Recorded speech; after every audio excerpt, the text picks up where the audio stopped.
Hello guys, ito nga pala yung araw ng kasal namin nung November 24, 2023. Ayan.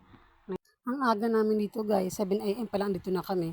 Intense talaga yung araw na to guys kasi wala kaming mga tulog tsaka halo yung excited guys tsaka yung ano namin, yung kaba sa dibdib. Ngayon ko lang siya naisipan ni edit tsaka i-vlog kasi wala naman akong ginagawa. Sabi ko nga, i-vlog ko nga ito yung araw ng kasal namin. Hinanap ko yung mga video, buti mga nakasave pa. Kasalang bayan nga pala 'to guys, pakasal ni Mayor kaya ang dami namin, ayan. Siguro mga ano kami rito, 75 na pares. 75 na pares or ano, basta 70 pares kami dito lahat na ikakasal. Kaya ang dami namin dito guys, nag-aantay kami dito sa may labas bago kami papasukin. Tapos ayan, umpisa na, start na yung ano namin, yung kasal namin, yung ceremony.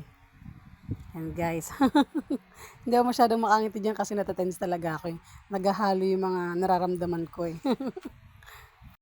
Tapos ayan, si Father, binibidyoan siya ng hipag ko. Natawa yung hipag ko sa kanya. Todo pakinig daw si tatay. Biyanan ko po yan guys. Mahal ko pong biyanan yan. todo support sa aming mag-asawa. Nakakatuwa. Papasalamat nga ako sa pamilya ng asawa ko kasi tinanggap nila ako guys eh. Kaya tatatlo na yung anak ko sa pagkadalaga. Tinanggap nila ako.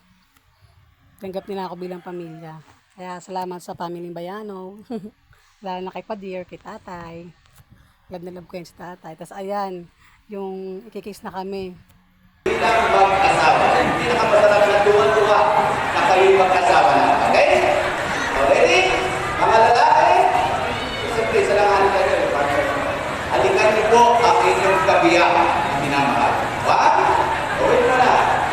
Count of 3. 3, 2, 1. Yung matamis tali.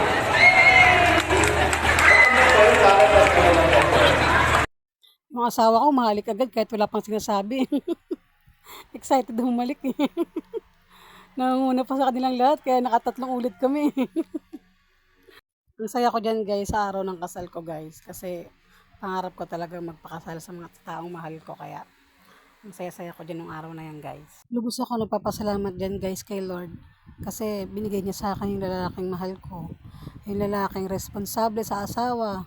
Yung mamahalin yung pati yung mga anak ko. Kaya answer prayer talaga binigay sa akin ni Lord. Kaya thank you Lord kasi binigay mo sa akin yung asawa ko. I hope magtagal kami yung asawa ko. Magtibay yung relasyon namin dalawa. Tapos ayan, kasal na kami. Ayan, tapos nagka-picture muna kami kay Vice. Pati sa family namin, picture-picture muna kami. Pagtapos namin sa family ng picture, ito naman sa mga ninang-ninong. Ayan.